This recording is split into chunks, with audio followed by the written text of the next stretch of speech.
Hola, welcome everybody. How are you guys? Can you hear me?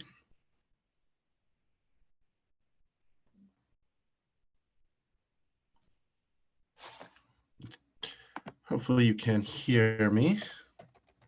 Perfect. Thank you, Capri. All right, I'm going to record this too, and then I'm going to send out a follow-up email. Hey, Angie. I've got a couple people that couldn't make it but asked if we were going to record it, so I'm going to record it.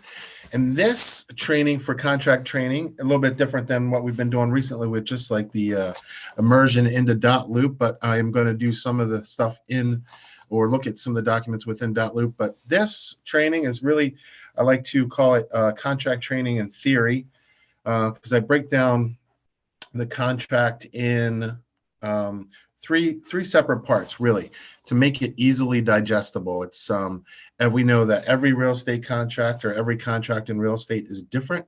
There are so many variables, and there are so many different addendums. So what I like to do is break it down this way so that you can kind of wrap your head around what every contract, the essential elements of every contract, and then you can backfill what forms you need.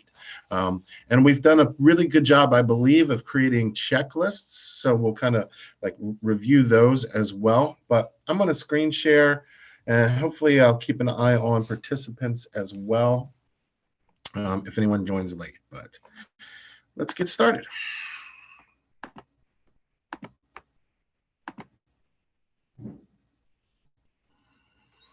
All right. So I am going to pull up making an offer. Let me see if I can access. Bear with me 1 second, because if I'm doing it this way, I can't necessarily tell if we have any questions or chat. So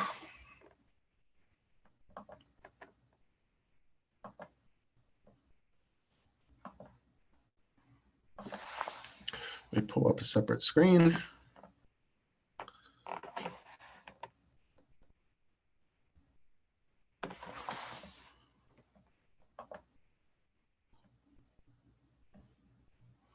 Great. Now I can probably keep an eye on that. All right. So in making an offer, we, I'll share this document with you, and we'll kind of go over the different parts. So I'm going to take a look at this from a buyer's perspective to start with. And what we know we need, they changed the law, I guess, about 2 years ago, where we don't need understanding whom with every transaction if we already have an agency agreement in place. So if you have a buyer agency agreement, you don't necessarily need the understanding whom agents represent. Same thing goes for a listing agreement.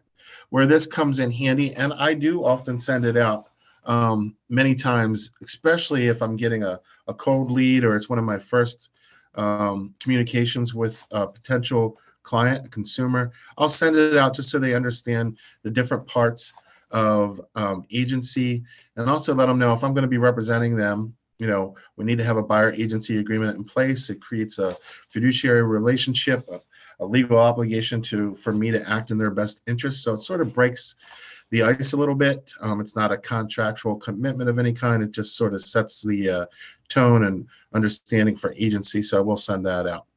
But if you're going to be working with a buyer, you want to have a buyer agency agreement in place, obviously, and then consent for dual agency in case there's any JPAR listings, JPAR Maryland Living listings that you may be sending. And of course, we want to vet out our potential clients, and we want to make sure that they've talked to a financing partner, a lender partner, and they have a pre-qualification or hopefully a pre-approval letter. So we're also, when we're showing homes, we have an ethical responsibility for the sellers to make sure that we're showing homes that our buyers or potential buyers can afford that property, and we're not displacing families in showings of homes and showing them to people who can't necessarily afford to buy them. So these are kind of what you need to start the house hunting process, or the keys to the car. Understanding whom is optional, but exclusive buyer agent consent for dual agency, and that pre-approval letter. Now, if you are showing a home, or if you're showing a JPAR Maryland living listing and you don't have that buyer agency agreement in place, that's where you would need that understanding whom. I mean, technically you would be at that property representing the seller in that case. So it'd be like a sub-agent situation. So you would need to present that understanding whom. If the client or the potential client, the consumer, doesn't sign it, you just got to make note of that and keep it in our records. So again, those are just good best practices.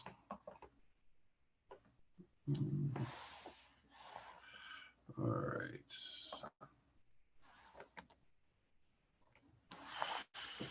All right. Again, bear with me 1 second.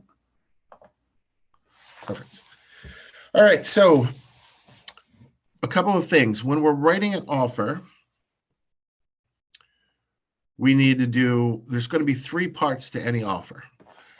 You're going to have the residential contract of sale, the RCOS, and that's going to be 11 pages, right? So that's going to be pretty much the same for every contract in the state of Maryland, unless we're dealing with a new construction or a builder contract or potentially an REO property maybe. But the Maryland Residential Contract of Sale, a MAR, Maryland Realtor Form, I should say, is going to be standard in the same. So that's going to be one part of our offer. And then we're going to backfill that a little bit as well. But then with any offer, when you're representing a buyer, you're going to need buyer side addendums, right? You're going to need their financing addendum, home inspection addendum.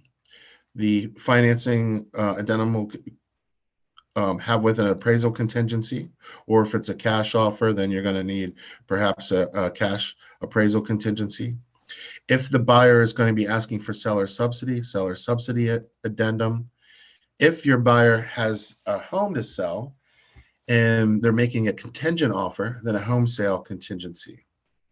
So hopefully that makes sense. Anything that your buyer needs in order to facilitate their offer is going to be part of the buyer side addendums. So you're going to have that residential contract of sale and then the buyer side addendums that go with it. Now, that's the second part. The third part to any contract or good offer is going to be the disclosures. And now these are going to be provided from the seller. Seller side provides the disclosures typically. And again, we can't always assume that the listing agent is doing their job and has everything buttoned up. So we also have to ask ourselves, what type of disclosures should the seller side be presenting to us? Hopefully they're on Bright MLS and you'll be able to find those. And Bright, I'll just pull up Bright as well real quick. If you guys have any questions, just come off of mute. I'll try to keep an eye on the chat box, but I'm flying solo here today with this one. Joe just had to leave for an appointment, so.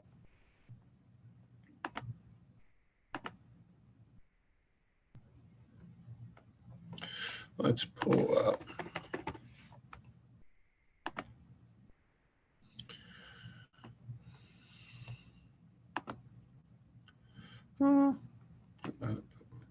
So we'll just pull up Grindstone as an example. Can everybody see my page still?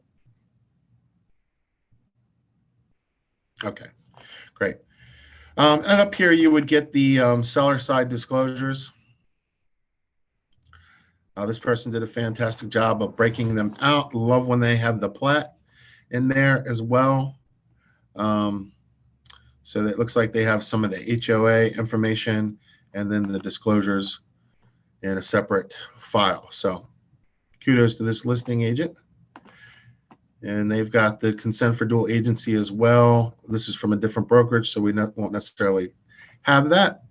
The county required addendum is included there, so they've got that. And we'll take a peek at the checklists.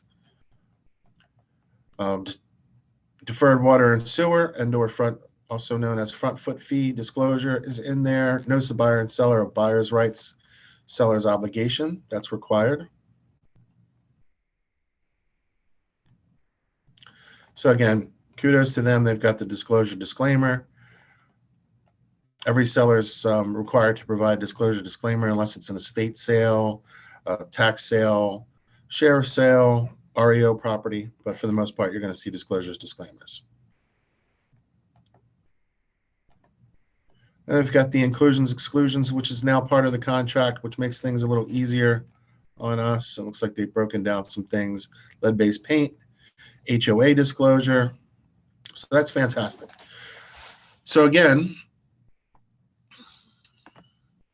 they've done a good job of presenting their disclosures in that particular listing. So the disclosure disclaimer statement, which is required by law, is the responsibility of the seller, and that's going to be, they're going to disclose any known latent defects.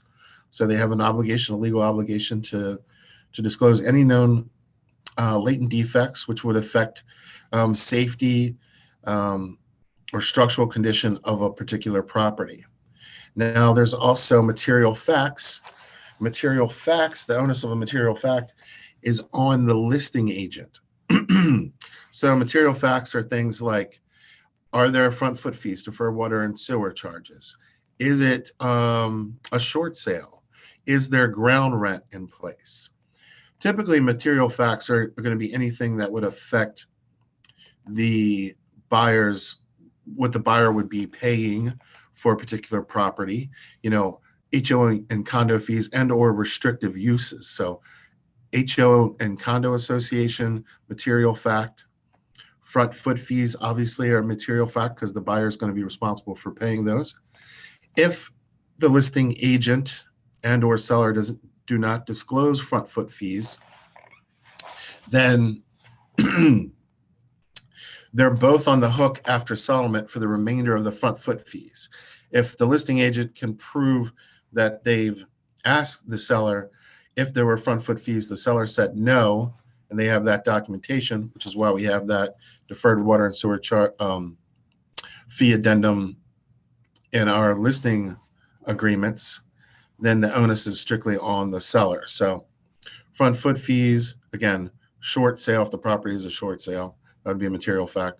If there's ground rent in place, so we still have plenty of ground rent in Baltimore City, areas of PG County, and it's still sprinkled around here a little bit. So that's an extra fee that the buyer would be responsible for. So again, those county or municipal disclosures are required. And we talked about already that notice to buyer and seller, buyer's rights and seller's obligations, that's a required form as well. So in theory, those are your 3 parts to a contract. You got the residential contract of sale. Oops. Residential contract of sale, buyer side disclosures, buyer side addendum, and then the seller side disclosures, right? So all 3 of those make up a really good offer. Now, on top of that, what you're going to want is, let me just share screen again.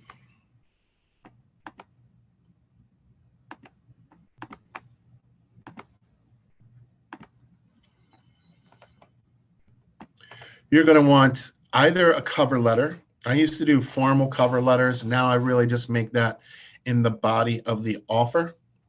And you're going to be outlining in that that breakdown or synopsis of your offer. You know, let's go back to Bright and we'll kind of give you an example here on, so this would be Robin Wilson with Long and Foster. You did a great job on those disclosures.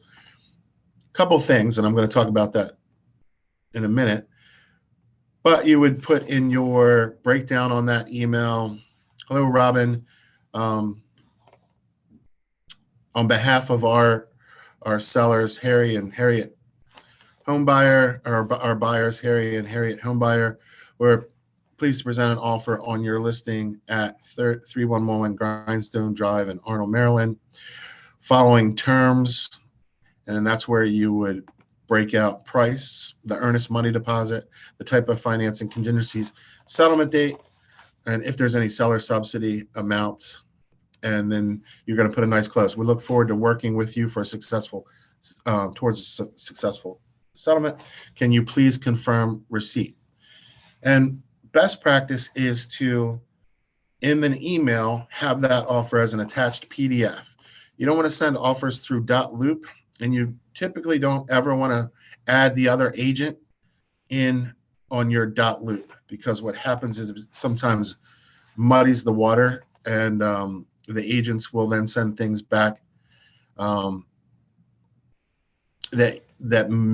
they may have access to information within your loop that you unwillingly gave them. And it also, sometimes when they send things back, it's not as clean as if they get that PDF, they sign it in whatever document management system that them and their sellers are using, and then they send it back to you as a PDF as well. That's the cleanest version of it. And every once in a while, we'll have someone who includes an agent in on, whether it was Transaction Desk or in the past when I was using .loop, and sometimes bad things happen from that. So best practice is not to include the co-oping agent within your contract management system. Make sense?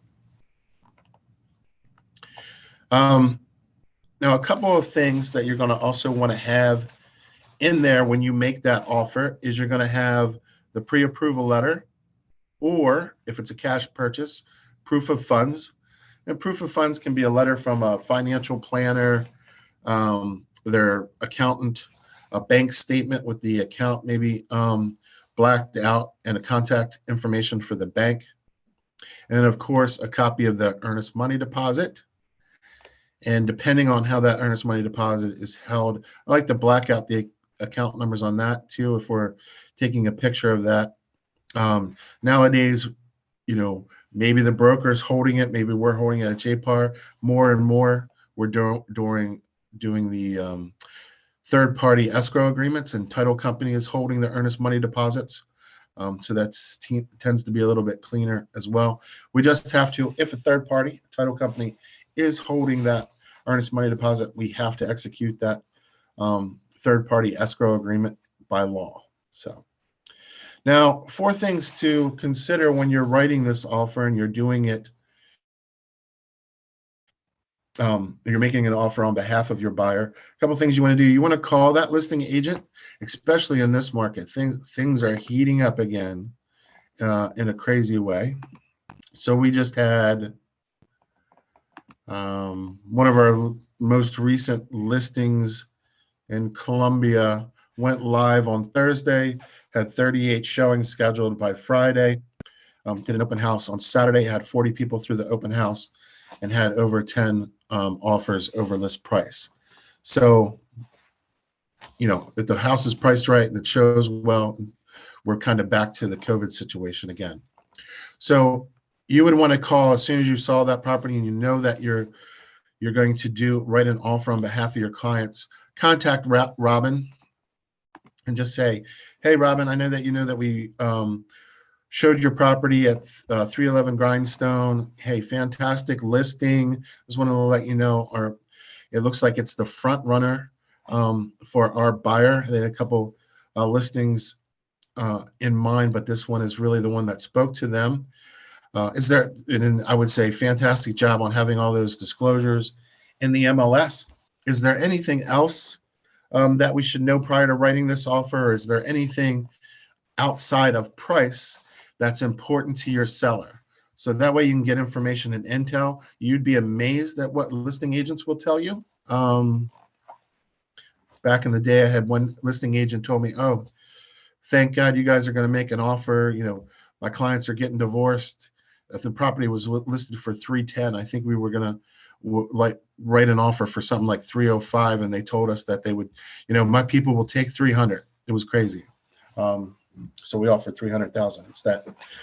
But you really want to get any information, like maybe the seller wants a rent back, or maybe the seller has a particular settlement date in mind, which you can accommodate and make your offer more attractive. So calling the listing agent and developing that rapport from Jump Street is going to be super important. And remember, our job is to take the emotion out of these transactions, use some emotional intelligence.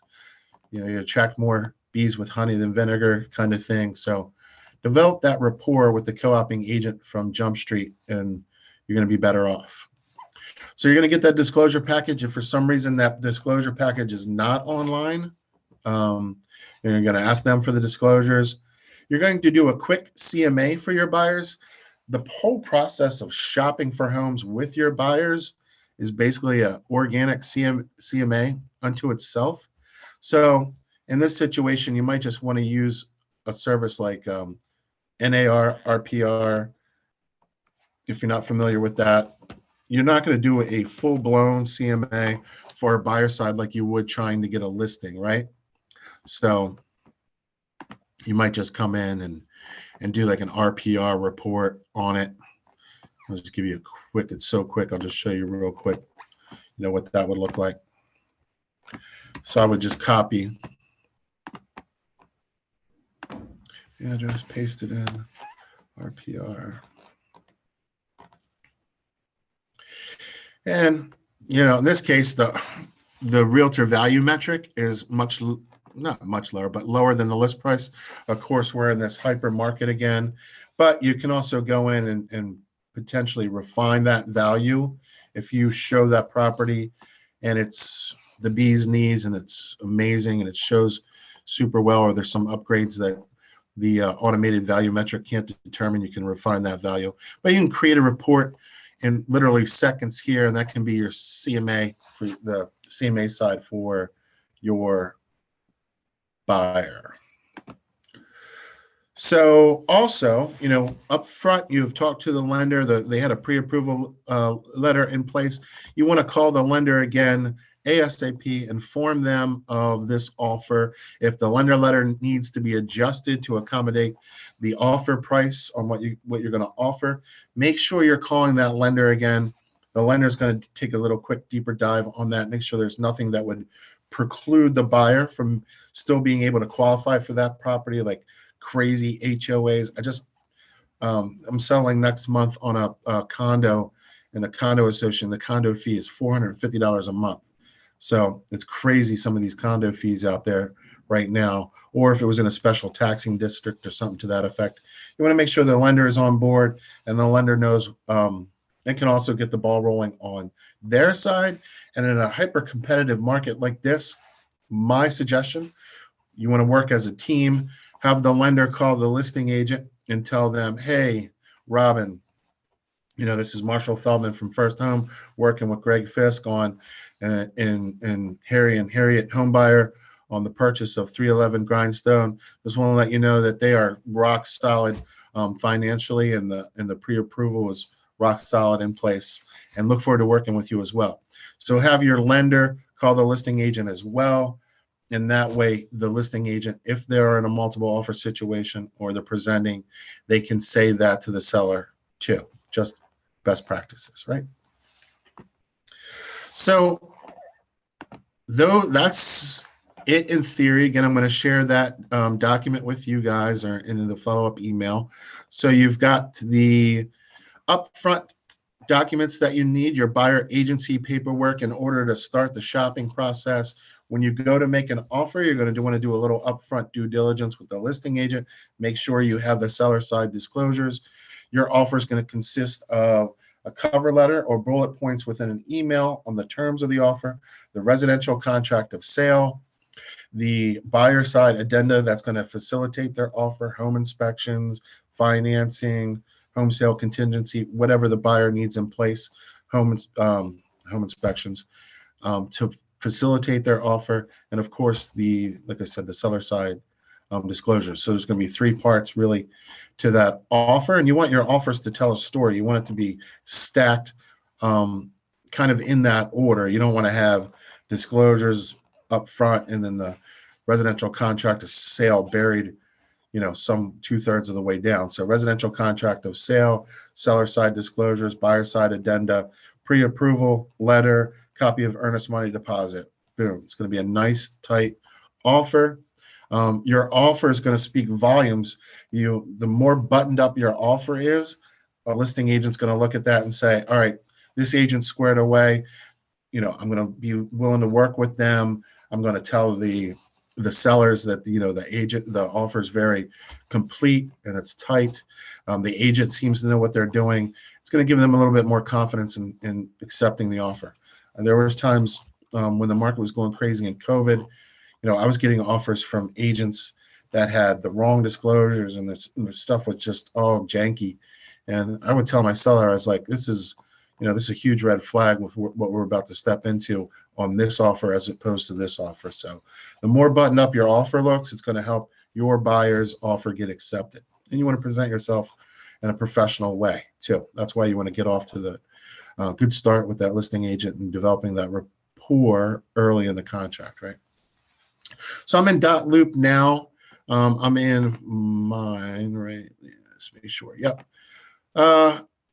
So we have templates. If you're going to start a template, that's in there,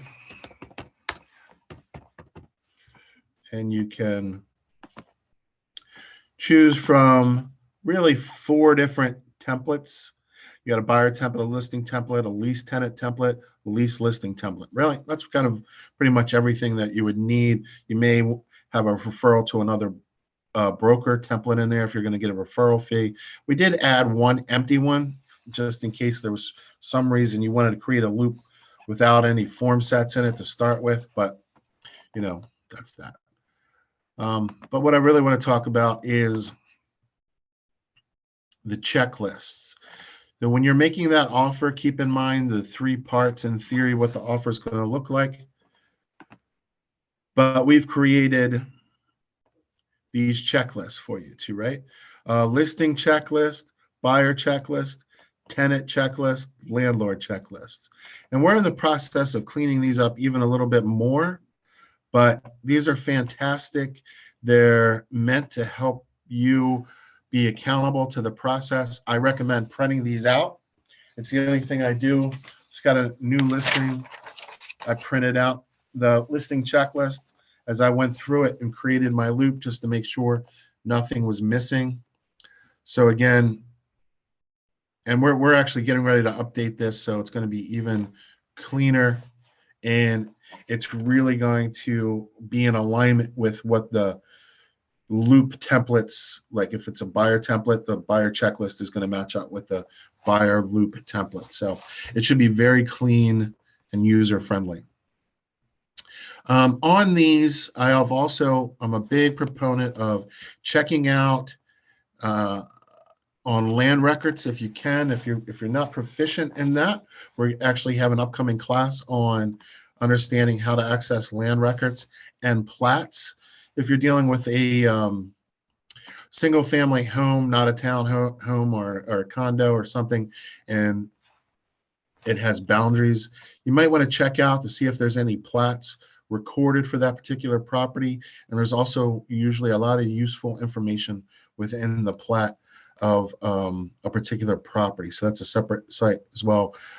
Plats.net is Maryland's plat site, and then Maryland Land Rec will give you access to any of the recorded documents as well.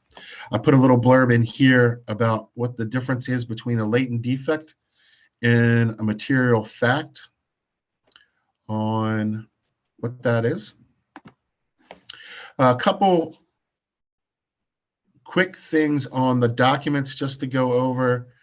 And when we talk about seller side disclosures, one thing that comes to mind, if the property is in an HOA or a condo, make sure that they've disclosed that. Make sure you get those documents for the resale package for the HOA or condo. The seller is required to provide those. If it's an HOA, you need those documents at least 20 days prior to settlements. You have a 5-day right of rescission after your buyer does, after they receive that resale package, to terminate the contract. They don't even have to provide any reasons, really. Condo association timeframe is a little different. It's 15 days and then a 7-day right of rescission to get out of that contract. It's kind of the ultimate escape hatch within a transaction. It's nice to have if you're on the buyer side. It's a little bit anxiety ridden if you're on the seller side, because a buyer could just get cold feet and walk away for no reason. So don't have to disclose it. So I guess going to that, we can talk a little bit about two of the forms. Oh, I'm not sure why that's coming up like that. We'll go over briefly, real quick, the residential contract of sale and then the home inspection addendum, since that one changed so much. Trying to think what my,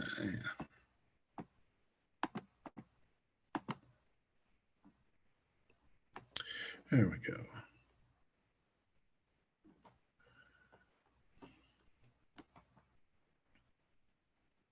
A gift fund addendum would be another example of one of those buyer side addendum that they would need to facilitate an offer. They have to disclose if the buyer is utilizing gift funds.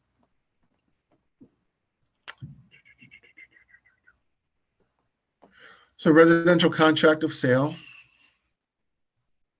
Again, this is that first part of any good offer. It's going to be the same 11 pages on every deal. When the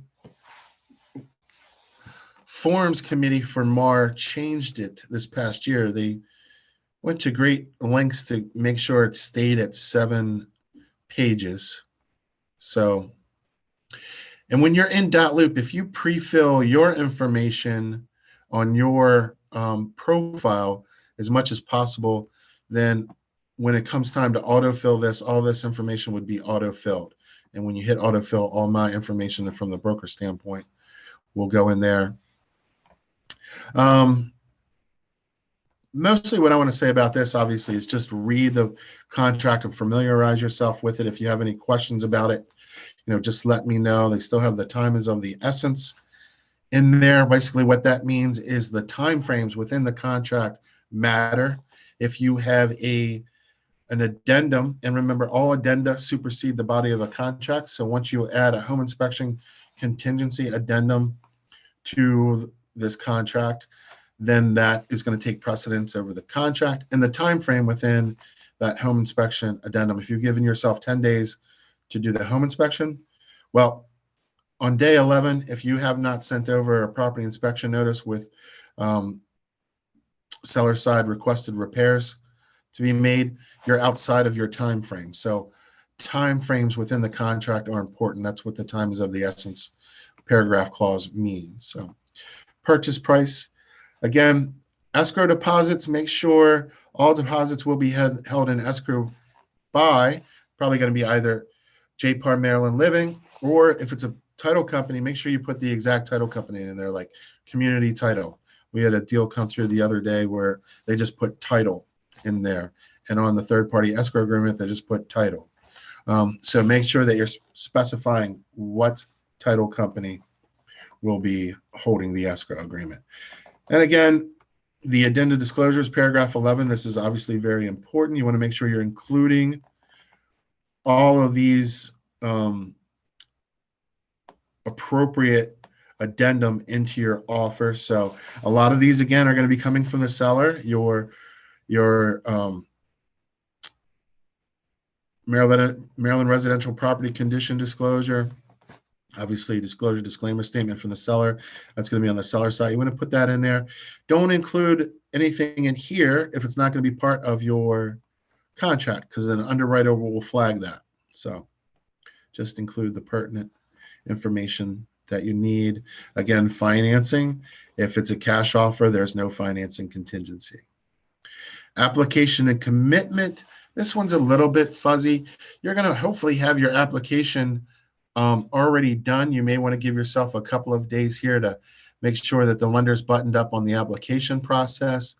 And then the second part of that, if written financing commitment is not obtained by buyer within X amount of days, this is going to need to be closer to what the settlement date is. So if you're doing a 30-day settlement, this time frame in here should be probably like 25 days.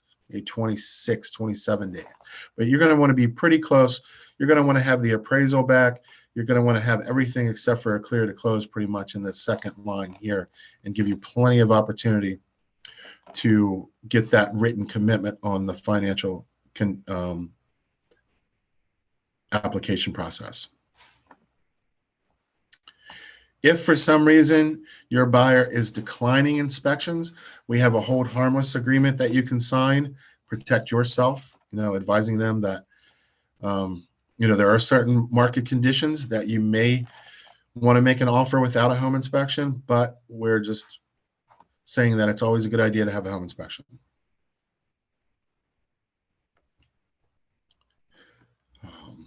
Most of this is very kind of boilerplate. You just want to make sure that you read through it. Again, the first-time homebuyer section is always confusing, but if it's a first-time homebuyer in Maryland, we don't need the first-time homebuyer addendum stating that it's going to be split equally and they're not going to have to pay the state portion. You just need, as before, check if first-time homebuyer. Mitigations of disputes and attorney fees. I always tell the buyers and sellers that, if this is a contract between you, the buyer, and the seller. If a dispute arises, we're agreeing to go through mediation, then arbitration. Arbitration is a $500 commitment on both sides, and the loser pays. And we're agreeing to go to mediation and arbitration before we involve attorneys in an outside procedure. Date of contract acceptance. This is one of the most important fields. Make sure after you have offer and acceptance, both parties sign that this field is filled in for date of contract acceptance, because that's when everything is pinging off of.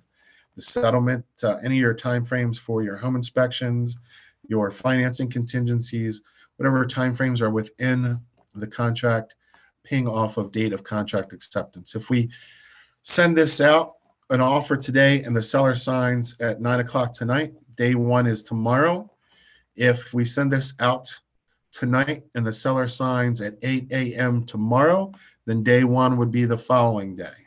So whenever they sign within a 24-hour period, day one happens the next following day. Make sense? Cool. All right. The other big change is that home inspection process. This was the big one. I like it until I maybe don't like it, but we'll talk about it real quick.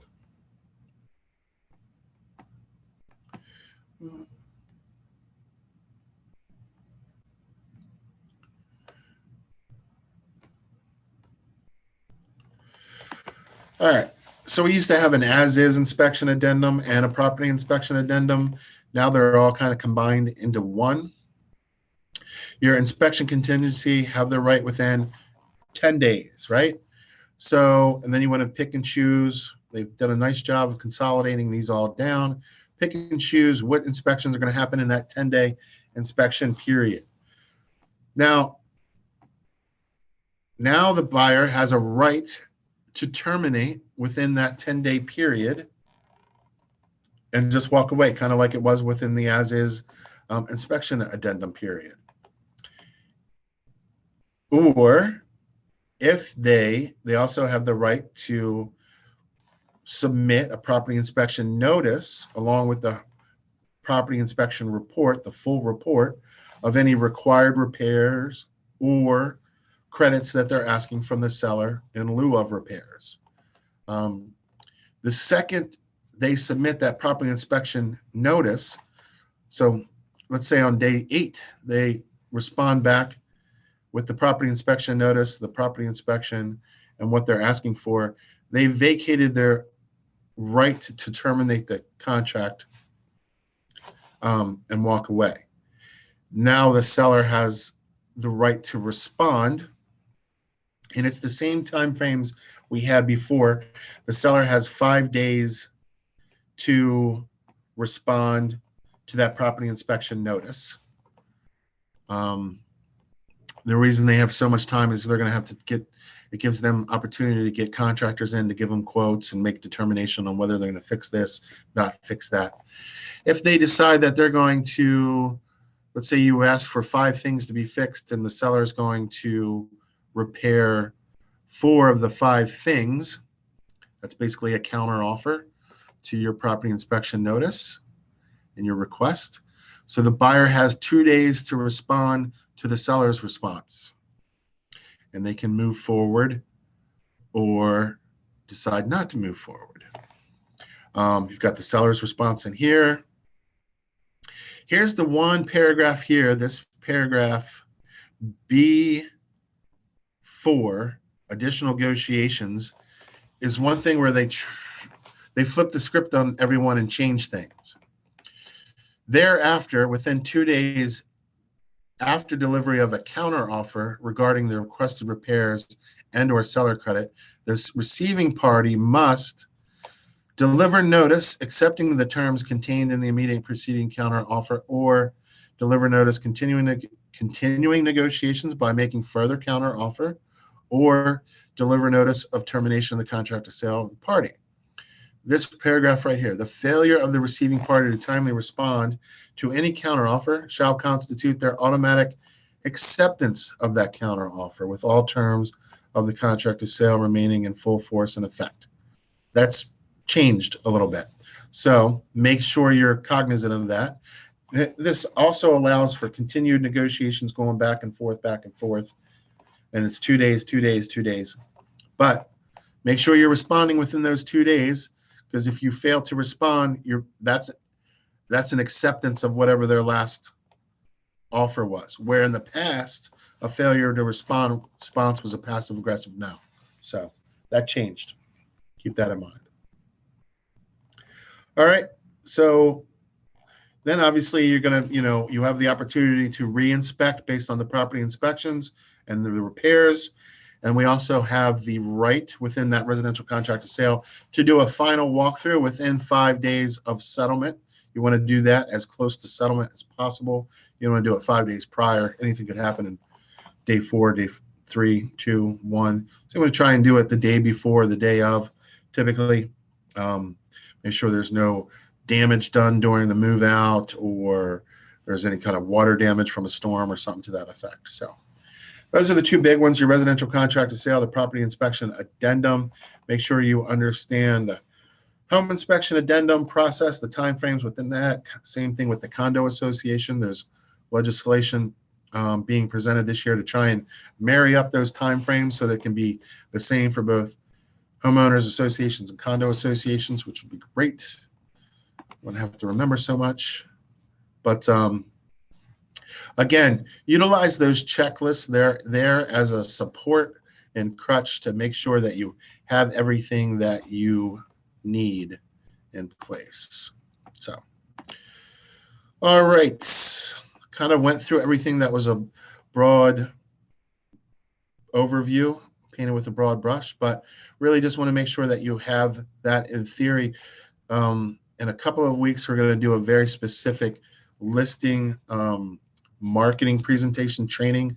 We're going to touch base on the importance of a net sheet, how to do a deep dive on a CMA, and then also how I do marketing presentations for the potential sellers. So this one we kind of covered on buyer side. Keep in mind, in theory, residential contract of sale, seller side disclosures, buyer side addenda that's going to facilitate the buyer's offer, cover sheet, pre-approval letter, and copy of earnest money deposits. Any questions? All right, guys. Well, if you're getting into .loop, do like a little test loop, because it's always like a learning curve, trying to get in there and figure things out. But at any time, if you have any questions, hit us up. Joe's a .loop expert. I feel pretty comfortable in .loop.